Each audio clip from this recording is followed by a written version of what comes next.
प्यारे दर्शकों नमस्कार। तारीख आज 16 मार्च 2026 दिन सोमवार, हिंदी तिथि चैत्र माह कृष्ण पक्ष द्वादशी।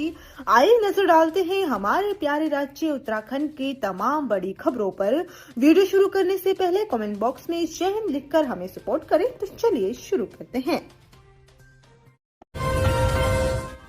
गैरसैंण में बजट सत्र के बाद कांग्रेस ने करी प्रेस वार्ता। नेता प्रतिपक्ष ने सरकार पर चढ़े कई आरोप।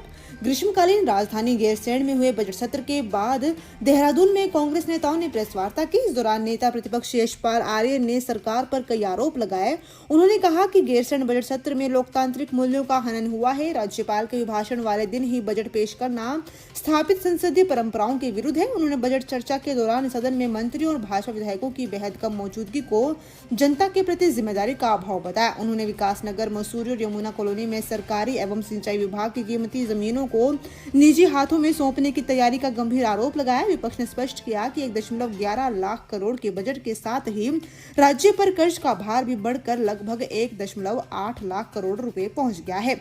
उन्होंने सरकार पर बेरोजगारी, महंगाई और पलायन जैसे महत्वपूर्ण विषयों पर सदन में चर्चा से बचने और केवल अपना एजेंडा चलाने का आरोप जड़ा। विश्व प्रसिद्ध पर्यटन स्थल औली में मार्च में बर्फबारी, पर्यटन कारोबारियों में उत्साह, तापमान में गिरावट, हेमकुंड साहिब में भी बर्फबारी। चमोली जिला के विश्व प्रसिद्ध पर्यटन स्थल औली में मार्च माह के मध्य एक बार फिर बर्फबारी हुई है। मौसम विभाग के पूर्वानुमान के अनुसार रविवार को जिला के ऊंचाई वाले क्षेत्रों में बर्फबारी और निचले इलाकों में बारिश दर्ज की गई है। औली में हुई ताजा बर्फबारी से स्थानीय होटल कारोबारी और पर्यटन व्यवसाय से जुड़े लोगों में उत्साह है। मार्च में बर्फ गिरने से पर्यटकों की आमद बढ़ने की उम्मीद जताई जा रही है।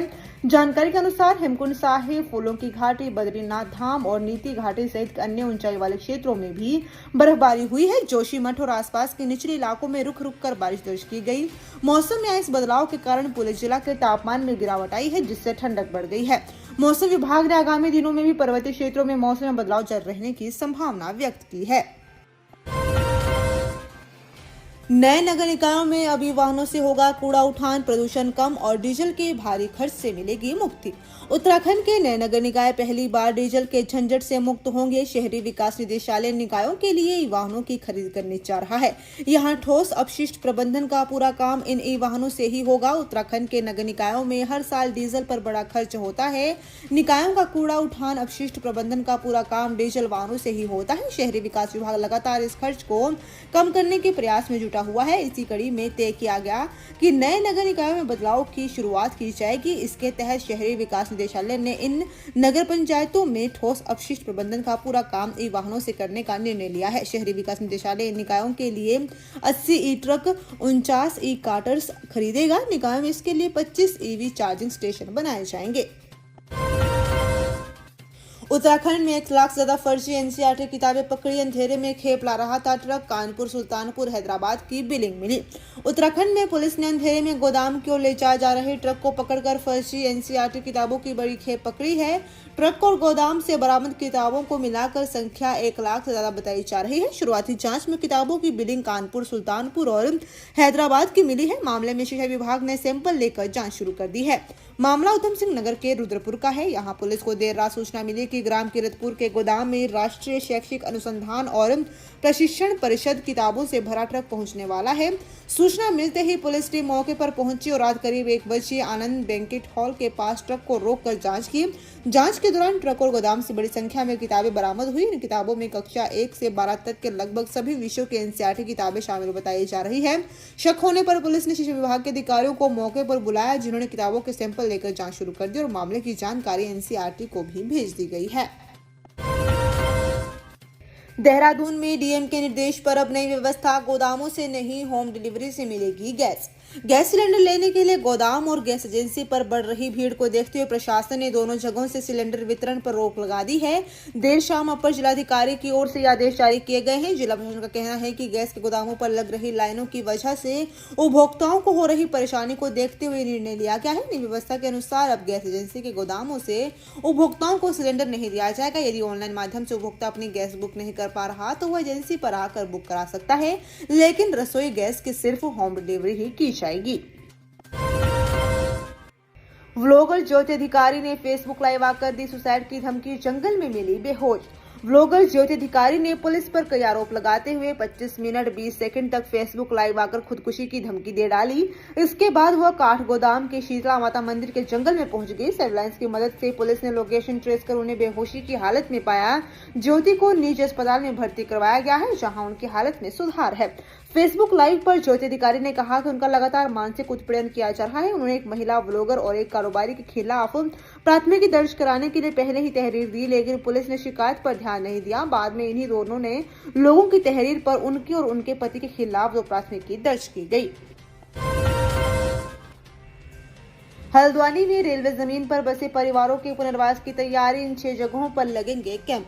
उत्तराखंड के हल्द्वानी के बनभुलपुरा में रेलवे जमीन पर अतिक्रमण मामले में सुप्रीम कोर्ट के निर्देशों का पालन करते हुए जिला प्रशासन ने पुनर्वास प्रक्रिया तेज कर दी है। इसके लिए 20 से 31 मार्च तक 6 स्थानों पर विशेष कैंप लगाए जाएंगे, जहां लगभग 5300 प्रभावित परिवारों को प्रधानमंत्री आवास योजना के लिए आवेदन करने में मदद की जाएगी। जिलाधिकारी ने सभी विभागों को आपसी समन्वय और पारदर्शिता के साथ काम करने के निर्देश दिए हैं। अस्पताल में डॉक्टर न होने से 21 साल की गर्भवती ने तोड़ा दम, 1 माह में तीसरी घटना। देवप्रयाग में इलाज न मिल पाने से 21 साल के गर्भवती महिला की मौत हो गई है। दरअसल देवप्रयाग में CSC सेंटर हिंडोला खाल में विशेषज्ञ डॉक्टर न होने के कारण उसे श्रीनगर रेफर किया गया था, लेकिन बेस अस्पताल पहुंचने से पहले ही उसकी मौत हो गई। नंदोली पौड़ीखाल निवासी सुनील कुमार की पत्नी 21 वर्षीय गर्भवती आरती देवी को तबियत बिगड़ने पर CSC हिंडोला खाल लाया गया था। महिला का रक्तचाप बढ़ने से उसे बार-बार चक्कर और बेहोशी आ रही थी। नाबालिग का जंगल में गैंगरेप, देहरादून में रोंगटे खड़े कर देने वाली वारदात, 3 आरोपी दबोचे। देहरादून में एक 14 वर्षीय लड़की संग गैंगरेप का मामला सामने आया है। पुलिस ने इस मामले में 3 आरोपियों को पकड़ा है, जिनमें से 2 नाबालिग हैं। मामला शहर के हरिद्वार बाईपास के पास एक जंगल वाले इलाके का है। पुलिस के मुताबिक आरोपियों ने गुरुवार को बच्ची को धोखे से नशीला पदार्थ पिलाकर कथित तौर पर रेप को अंजाम दिया गया। पीड़िता की मां की शिकायत के आधार पर पुलिस ने आरोपी के खिलाफ मामला दर्ज कर जांच शुरू कर दी है। पुलिस द्वारा दी गई जानकारी के अनुसार शिकायत में आरोपी का नाम दर्ज है। औद्योगिक क्षेत्र में फैक्ट्री के स्क्रैप यार्ड में लगी भीषण आग, मची अफरा तफरी। रानीपुर कोतवाली क्षेत्र स्थित बहादुराबाद औद्योगिक क्षेत्र में एक फैक्ट्री के स्क्रैप यार्ड में भीषण आग लग गई। आग तेजी से फैलने लगी, जिससे आसपास की फैक्ट्रियों में भी खतरा पैदा हो गया। मौके पर अफरा तफरी मच गई। दमकल विभाग की कई गाड़ियां मौके पर पहुंची और कड़ी मशक्कत के बाद आग पर काबू पाया।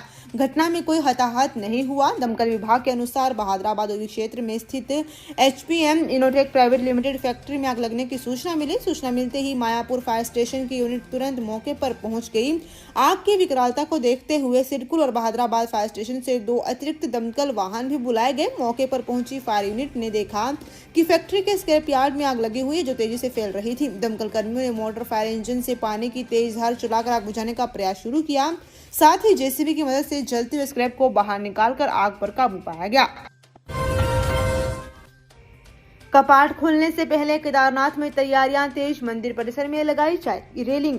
इस वर्ष केदारनाथ मंदिर के कपाट 22 अप्रैल को खुलने से पहले मंदिर परिसर में महत्वपूर्ण बदलाव देखने को मिलेंगे।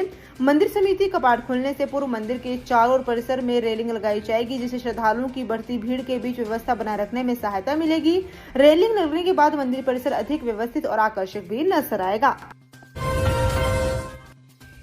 हरिद्वार में लगातार काटे जा रहे हैं पेड़, पर्यावरण प्रेमियों ने जताई चिंता। धर्मनगरी में विकास कार्यों की रफ्तार के साथ हरियाली सिमटती जा रही है। सड़कों, रेलवे विस्तार और घाट निर्माण के नाम पर लगातार पेड़ों की कटाई हो रही है। अब ताजा मामला भीमगोड़ा क्षेत्र का है, जहां रेलवे ट्रैक विस्तार के लिए पेड़ों पर आरी चलने से स्थानीय लोगों और पर्यावरण प्रेमियों ने चिंता व्यक्त की है। 2 सप्ताह पहले अमरापुर घाट से सिंहद्वार तक गंग नहर के किनारे घाट निर्माण के लिए बड़ी संख्या में पेड़ पौधों को काटा गया। इस कारण नहर पटरी की हरियाली लगभग समाप्त होती नजर आ रही है। स्थानीय लोगों का कहना है कि गंग नहर के किनारे बने कई पुराने घाट पहले से ही बदहाल स्थिति में है और वहां स्नान पूजन का धार्मिक महत्व भी नहीं है। इसके बावजूद नए घाटों के निर्माण के नाम पर हरियाली खत्म की जा रही है। अब भीमगोड़ा क्षेत्र में रेलवे ट्रैक और हर की पौड़ी को जाने वाली सड़क के बीच स्थित पेड़ों को हटाया जा रहा है। जानकारी के अनुसार वन विभाग ने रेलवे को 29 पेड़ों की कटाई की अनुमति प्रदान की है। बंगापानी में इनोवा खाई में गिरी, पिथौरागढ़ के 3 युवकों की मौत, एक गंभीर। पिथौरागढ़ में बंगापानी मदकोट मार्ग पर एनबेन के पास दर्दनाक हादसा हो गया। एक कार खाई में गिरने से 3 लोगों की जान चली गई। मृतकों में एक सेना का जवान बताया जा रहा है, वहीं एक की हालत गंभीर बताई जा रही है।